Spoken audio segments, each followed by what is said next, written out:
BDL road అండి. ఈ BDL రోడ్కి ఇదేనండి. దారి ఈ లోపలికి ఉంది. ఈ లోపలికి వెంచర్ చేసి అది వ్యవసాయ భూమి, అసలు కన్వర్షన్ లేకుండా కూడా ప్లాట్ చేసి అమ్మడం జరుగుతుంది. మరి ఇది మన మున్సిపాల్కు లాస్ కదా. మున్సిపల్ పర్మిషన్ లేకుంటే ఎట్లా, హెచ్ఎండిఏ పర్మిషన్ లేకుంటే ఎట్లా? ఏదో పాత గ్రామ పంచాయతీ లేఅవుట్ ఎప్పటిదో 15 ఏళ్ళు 20 కింద పాతది లేఅవుట్ సృష్టించి ఏదో అమ్ముతున్నట్టు సమాచారం వచ్చింది. వీళ్ళపైన ఎంబడే చర్య తీసుకోవాలి. మనకు ఇబ్రాహీంపట్నం మున్సిపల్ వాళ్ళు కమిషనర్ గారిని కోవడం జరుగుతుంది. ఇదేనండి దారి, ఇది లోపలికి వెళ్ళేది. ఏంటంటే నమాజ్ గడ్డ ఆపోజిట్ ఇది చూడండి, బీడిఎల్ రోడ్ పక్కనే. Thank you. దారి దారి నుంచి ఇది ఆల్రెడీ రైతులకు సంబంధించింది. ఇది వ్యవసాయ పొలం. వ్యవసాయ పొలానికి ఎట్లా పర్మిషన్ ఇస్తారు, ఎవరు ఇస్తారు? ఎలాంటి పర్మిషన్ లేకుండా నెంబర్ 1 ప్లాట్ అంటండి. నెంబర్ 1 తెలుసుడుగా, ఇది నెంబర్ 1 నుంచి నెంబర్ 2, నెంబర్ 3, నెంబర్ 4 అన్నీ కడీలు వేసేసి నెంబర్లు వేసేసారు. రోడ్లు చూపించి మరి ఈ రైతుకు సంబంధించిన భూమి, వ్యవసాయ భూమి ఎలాంటి పర్మిషన్ లేకుండా ఎట్లా ప్లాట్ చేస్తారు?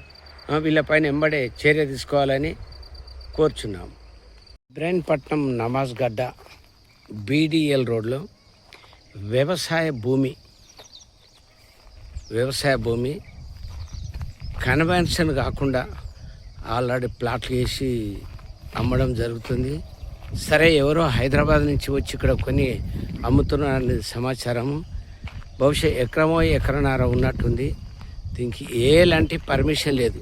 ఇది వ్యవసాయ భూమి, వ్యవసాయ సేద్యానికి ఉన్న భూమిని దీన్ని ఏదో పాత లేఅవుట్ చూపించేసి ప్లాట్లు అమ్ముతున్న సమాచారం ఉంది. దీనిపైన ఎంబడే మున్సిపల్ స్పందించాలి. ఇది చూడండి, ఇది మొత్తం 1 ఎకరంన్నరనో బహుశా 2 ఎకరాలు ఉంది. ఇది ఆల్రెడీ రైతుల వ్యవసాయ భూమి. అసలు ఇది కన్వర్షన్ కాలే. వ్యవసాయ భూమిని ప్లాట్లుగా చూపించి ప్లాట్ వేసారు. ఇది రోడ్డుగా చేసేసి వ్యవసాయ భూమి అండి. ఇది వ్యవసాయ భూమి ప్లాట్లుగా చేసి అమ్ముతున్నారు. పర్మిషన్ ఎలాంటి లేదు. మన మున్సిపాల్కు ఎలాంటి ఆదాయం లేకుండా ఇది అమ్ముతారు.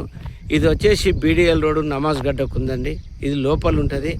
అసలు గుట్టు చప్పుడు కాకుండా హైదరాబాద్లో ఎవరో కొనేసి దీన్ని ప్లాట్లుగా వేసేసి 300, 200, 300, 400 గజాలు చేసి అమ్మడం జరుగుతుంది.